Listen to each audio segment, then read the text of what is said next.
So this is what we're making, a simple pearl in a cup ring.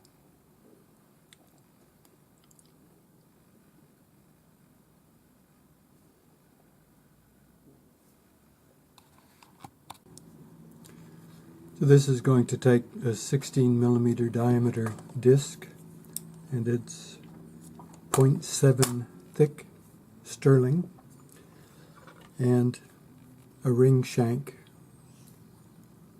That and a 0.8 millimeter square wire for the pearl peg. Now you can make these or you can buy them. Buying discs is quite easy. That's probably the cheapest way to go,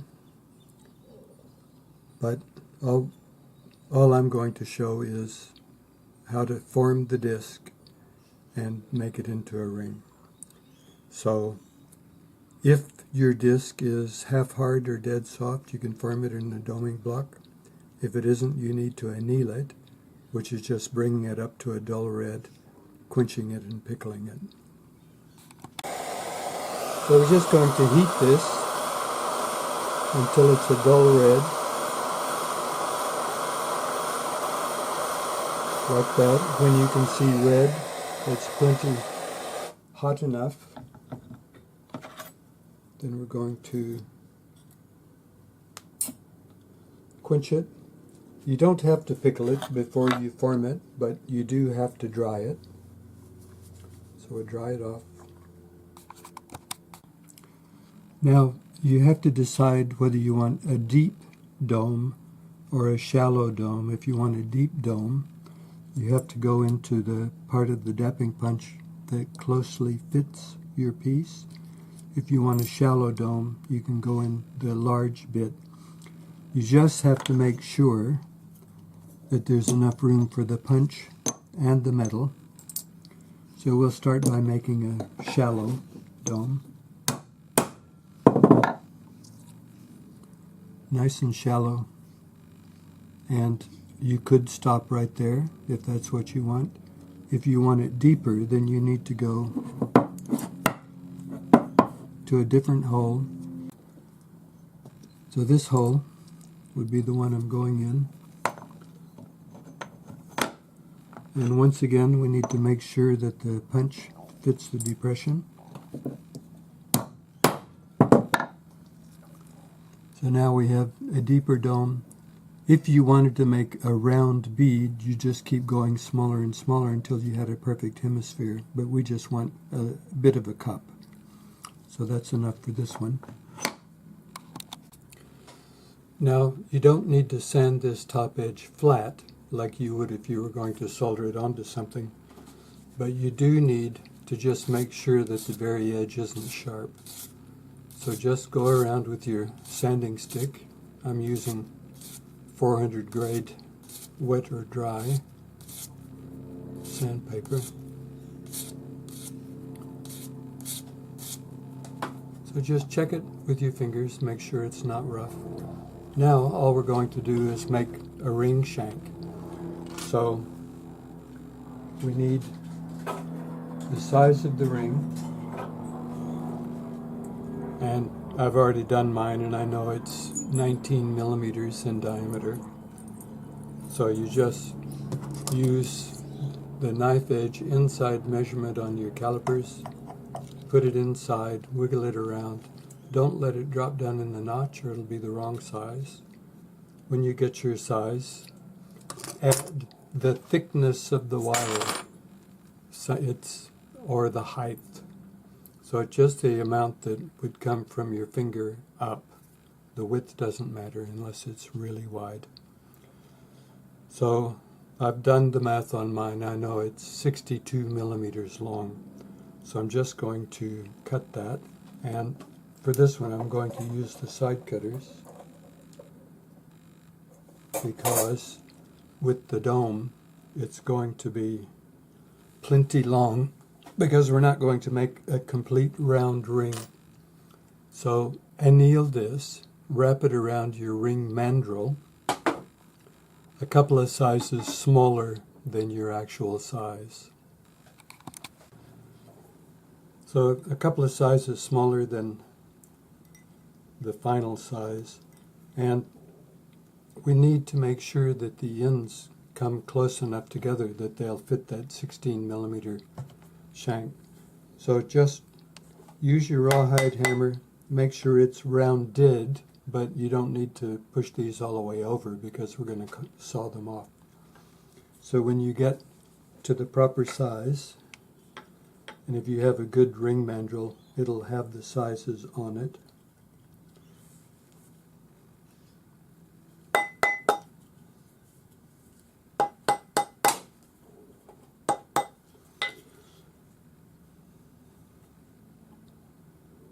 Yep.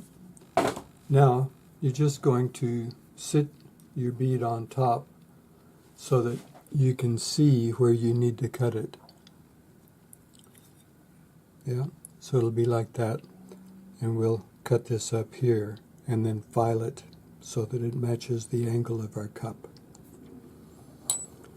So I'm just going to mark this with the texture.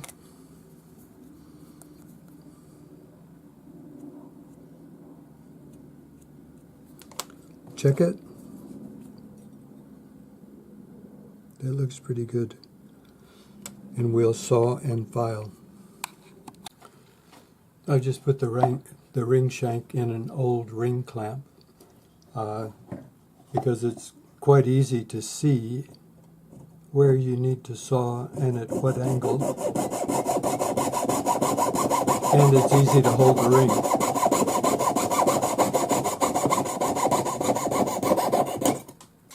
So do both sides.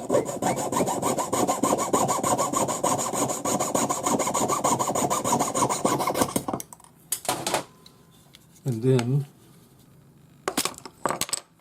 we'll start checking our angle where the ring is going to solder on.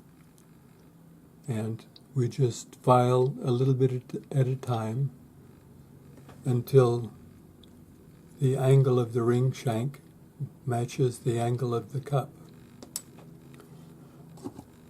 And it's quite easy to do this in your old ring clamp.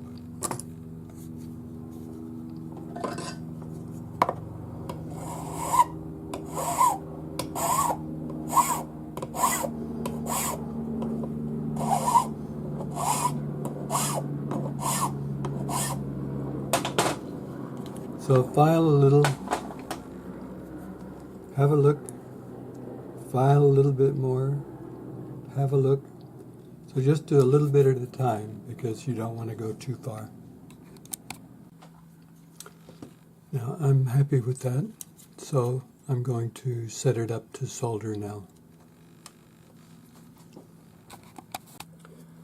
So I'm just setting the cup down, and I'm going to hold the shank with my third hand,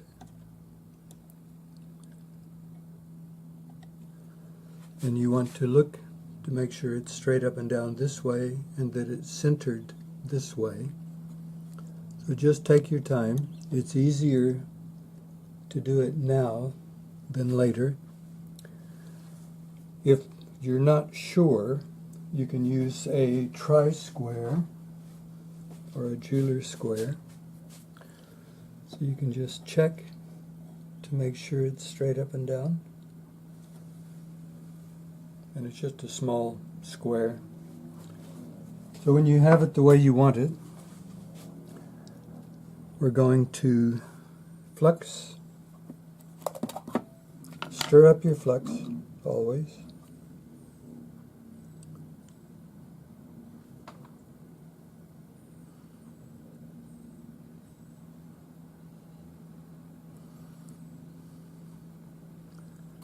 And a piece of hard solder on either side the width of the ring, which is 3 millimeters in this case.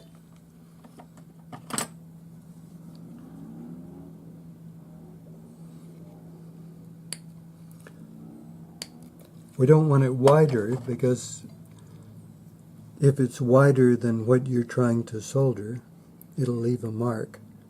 And we'd really like to have this so that we don't have to do any cleanup when we're finished. So just place the solder with your flux brush. dry out the material, and I'll fire up my torch. So we're just going to heat this up until our flux is dry. It'll be a crusty white when it's dry. And this will give us a chance to push our solder where we want it.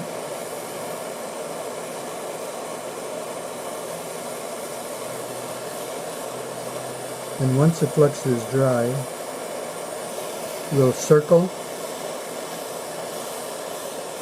the shank and the bead just on one side.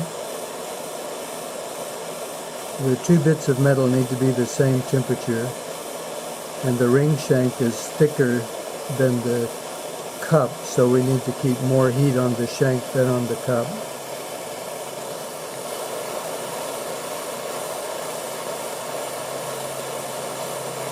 The flux will go clear and the solder will flow.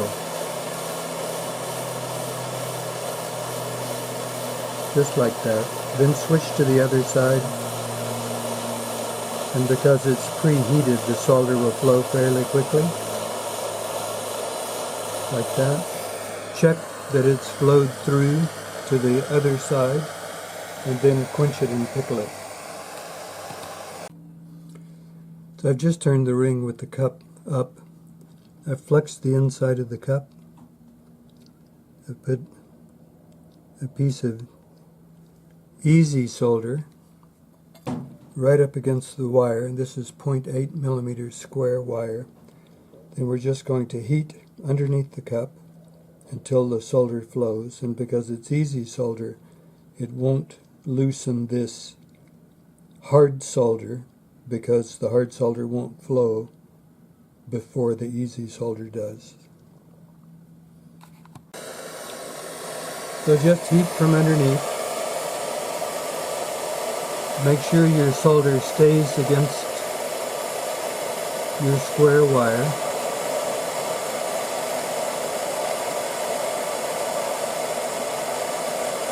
And you can see the flux has gone clear already and the solder flowed. Just that fast. So now clip off your square wire about 10 millimeters long and quench it and pickle it.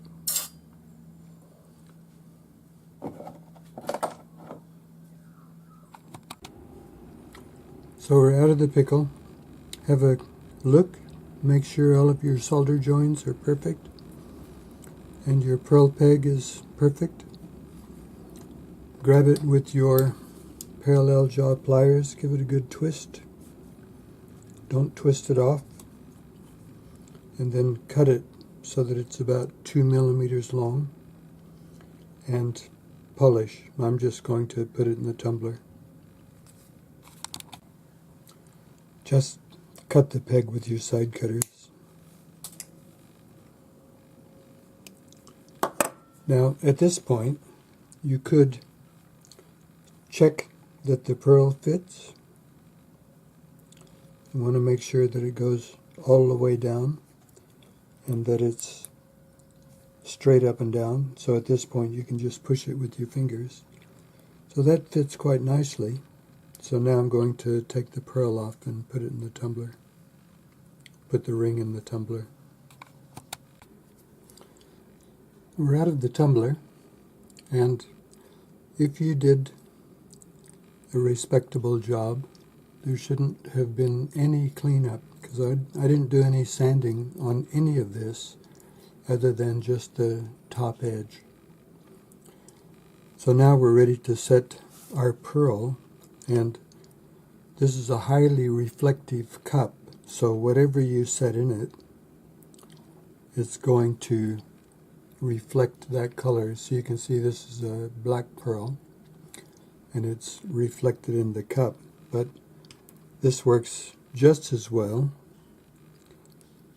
for a half-drilled glass bead, and you can see how that reflects the glass. So that was orange. This one's a green one.